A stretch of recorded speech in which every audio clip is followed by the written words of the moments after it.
الرحمن الرحیم الحمد للہ رب العالمین وبہ نستعین وصلی اللہ وسلم علی سید الانبیاء والمرسلین وعلی آلہ واصحابہ اجمعین ومن تبعہم بإحسان الی یوم الدین، اما بعد۔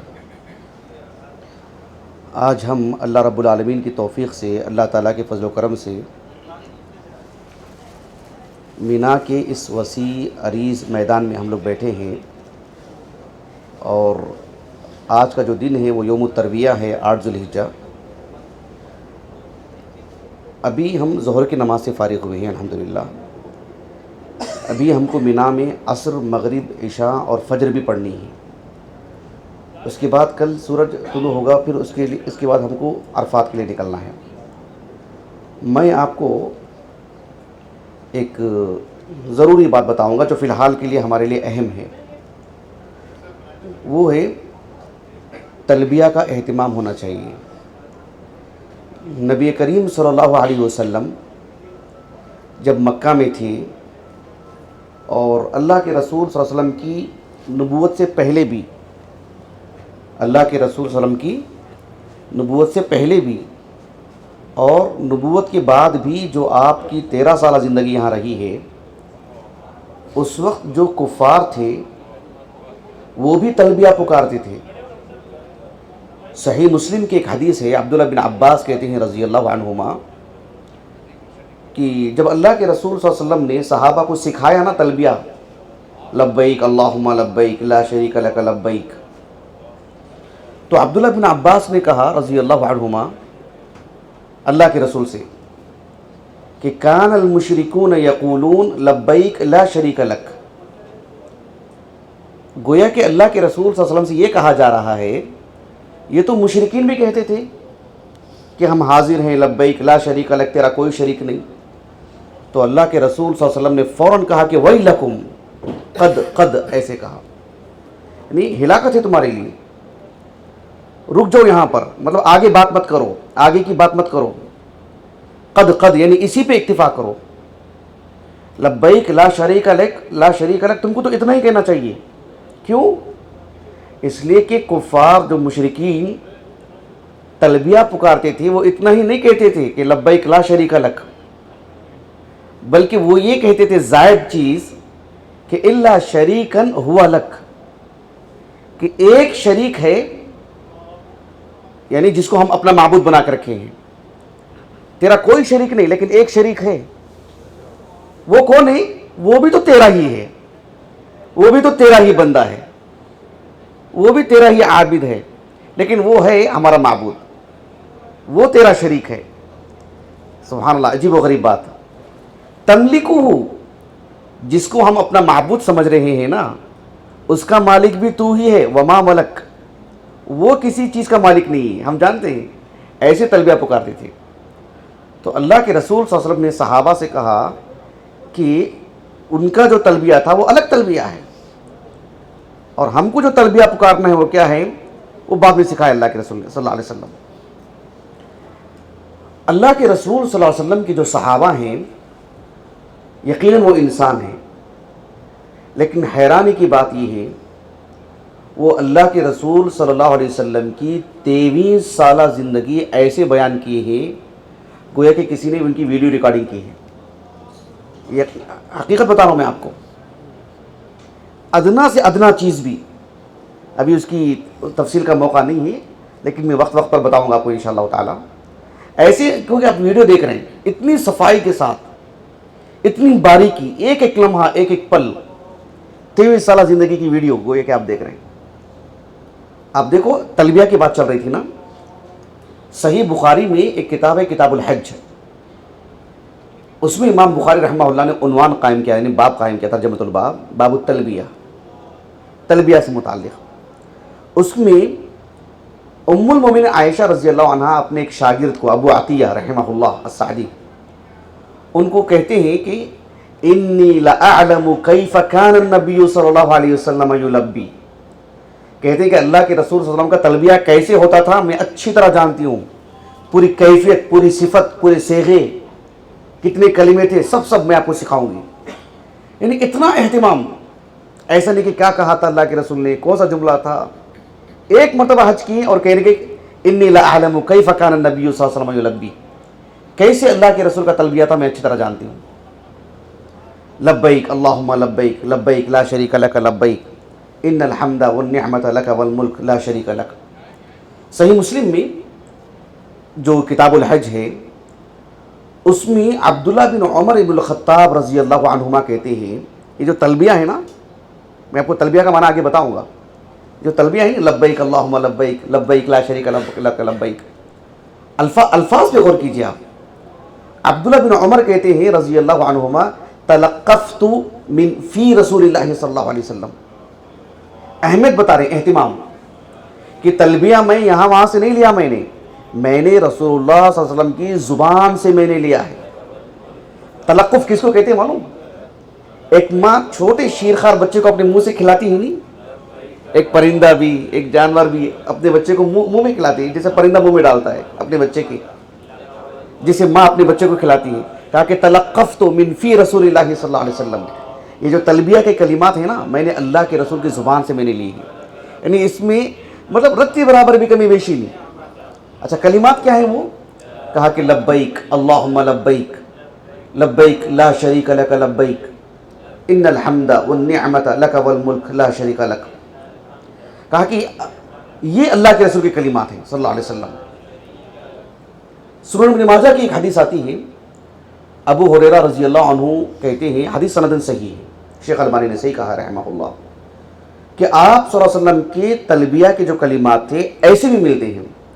لبیک الہ الحق لبیک، یہ سنن ابن ماجہ کی حدیث ہے کتاب المناسک کی. لبیک لبیک الہ الحق لبیک لبیک الہ الحق لبیک، یہ بھی کلمات ملتے ہیں. البتہ عبداللہ بن عمر رضی اللہ عنہما کہتے ہیں کہ میں نے اپنے والد سے، کون؟ عمر بن الخطاب، ان کو اللہ کے رسول صلی اللہ علیہ وسلم کے جو تلبیہ کے کلمات ہوتے تھے نا، کہا کہ میں نے اس سے زائد کلمات ان کو کہتے ہوئے سنا. کیا کلمات تھی وہ؟ کہا کہ لبیک لبیک وسعدیک والخیر بیدیک لبیک الرغباء الیک والعمل. یہ کون کہا کرتے تھے؟ عمر رضی اللہ عنہما. اور ان سے ان کے فرزند عبداللہ بن عمر نے اس بات کو لیا. کہا کہ اللہ کے رسول کے کلمات نہیں، لیکن یہ ان کے والد سے لیے انہوں نے. لبیک لبیک یعنی اے اللہ میں حاضر ہوں، حج کے لیے آیا ہوا ہوں. وسعدیک کی معنی یعنی مجھے اس عبادت کی جو تمام پہلو ہیں، ہر پہلو کی جو سعادتیں ہیں وہ مجھے سعادتیں چاہیے، اس لیے کہ جو بھی خیر ہے آپ کے دونوں ہاتھوں میں ہے. اور کہا کہ والرغباء الیک، ہماری جو رغبت ہے، ہمارا جو لو لگانا ہے وہ سب کچھ آپ سے ہے، سب کچھ آپ سے لینا ہے. اور ہم جو بھی عمل کر رہے ہیں اے اللہ ہم صرف آپ کے لیے کر رہے ہیں. یہ عمر بن خطاب کہا کرتے تھے رضی اللہ عنہ.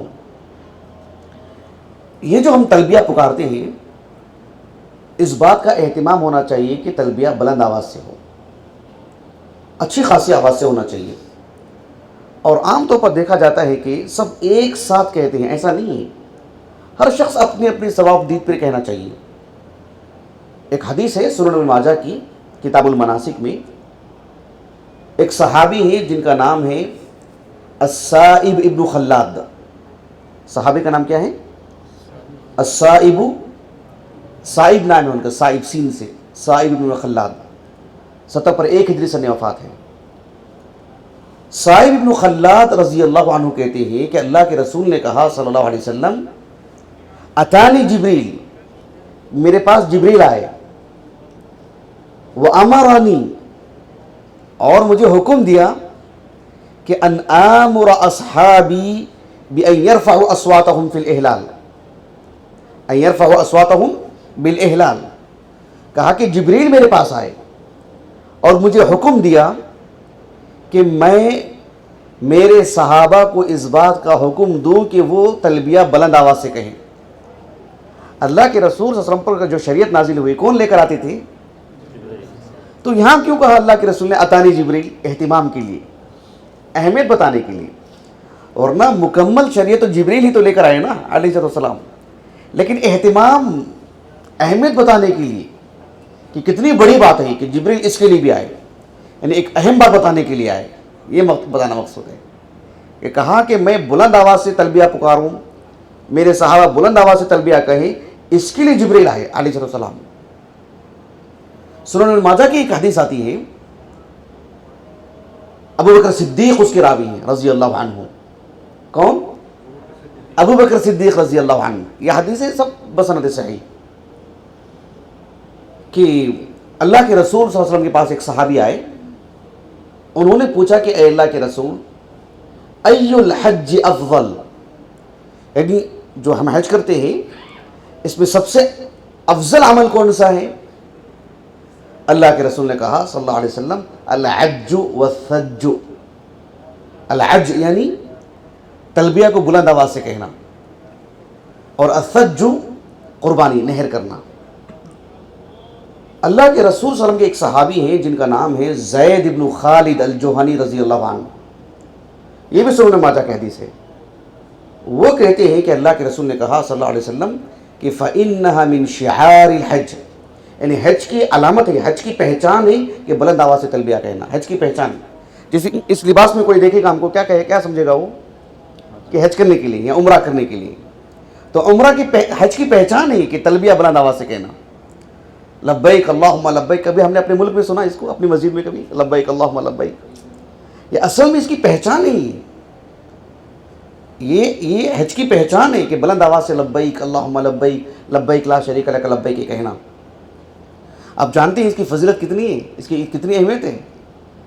سنن ابن ماجہ کی ایک حدیث ہے، سہل بن سعد الساعدی رضی اللہ عنہ کہتے ہیں اللہ کے رسول نے کہا صلی اللہ علیہ وسلم ما من ملب یلبی، یعنی جو مسلمان بھی، جو حاجی بھی تلبیہ کہتے ہیں نہیں، لبیک اللہم لبیک لبیک لا شریک لک لبیک ان الحمد والنعمت لک والملک لا شریک لک، یہ جو تلبیہ جو کہتے ہیں، کہا کہ الا لبا ما عن یمینہ وعن شمالہ من حجر او شجر او مدر حتی تنقطع الارض من ہا ہونا وہا ہونا، ایسے کہا اللہ کے رسول نے۔ کہا کہ جو حاجی بھی تلبیہ کہتے ہیں تو جہاں تک ان کی آواز جاتی ہے، آپ صلی اللہ علیہ وسلم نے فرمایا کہ ان کے دائیں بائیں جو بھی پتھر ہے، جو بھی درخت ہے، جو بھی اینٹ ہے، اور کہاں تک حتی تنقطع الارض من ہا ہونا وہا ہونا، یہاں تک جہاں زمین ختم ہوگی۔ کہاں زمین ختم ہوگی اللہ کو معلوم، کہاں زمین ختم ہوگی اللہ کو معلوم۔ ہر پتھر، ہر شجر، ہر اینٹ بھی تلبیہ کہتی رہے گی، یہاں پر بھی زمین کے ختم ہونے تک۔ اللہ اکبر، کتنی بڑی بات ہے۔ یہ اعزاز کس کی طرف سے ہو رہا ہے؟ اللہ ہم کو عزت دے رہے ہیں، اللہ ہم کو اتنا مقام دے رہے ہیں۔ یہ اللہ کے رسول کے حوالے سے میں آپ کو کہہ رہا ہوں، بڑی ذمہ داری کے ساتھ، کوئی من گھڑت باتیں نہیں بتا رہا ہوں، اتنی بڑی بڑی باتیں۔ ایام حج میں اتنا عظیم عمل ہے، نبی کے نام پر کیسے جھوٹ بول سکتے ہیں؟ کہیں بھی نہیں بولنا چاہیے، اہمیت کے پیش نظر بتا رہا ہوں۔ تو آپ صلی اللہ علیہ وسلم کی حدیث ہے، سبحان اللہ، تو اس کا اہتمام ہونا چاہیے۔ تلبیہ بلند آواز سے کہیں، اپنے اپنی طاقت کے اعتبار سے اور اپنی اپنی انفرادی اعتبار سے، ایسا نہیں کہ اجتماعی طور پر ایک پڑھ رہے ہیں تو انہی کے انداز میں انہی کے ساتھ پڑھ رہے ہیں، یہ درست نہیں ہے۔ ہر شخص اپنے تئیں پڑھے، اپنے حساب سے پڑھے اور خوب اہتمام کرے۔ اس سلسلے میں انشاءاللہ کچھ باتیں ہوں تو میں آپ کو آگے بھی بتاتا رہوں گا۔ اللہ تعالیٰ سے دعا ہے کہ اللہ تعالیٰ ہمارے اس حج کو جو اللہ کی توفیق سے انجام دیا جا رہا ہے، اللہ تعالیٰ قبول فرمائے، اللہ تعالیٰ لغزشوں سے، کوتاہیوں سے اللہ تعالیٰ بچائے رکھے۔ اللہ سبحانہ و تعالیٰ اس حج کو نبی کریم صلی اللہ علیہ وسلم کے طریقے پر کرنے کی توفیق عطا فرمائے۔ ارکان ہوں، واجبات ہوں، سنن ہوں، مستحبات ہوں، اللہ سبحانہ و تعالیٰ سب کی رعایت کی ہمیں توفیق عطا فرمائے۔ سبحانک اللہم و بحمدک، اشہد ان لا الہ الا انت، استغفرک و اتوب الیک۔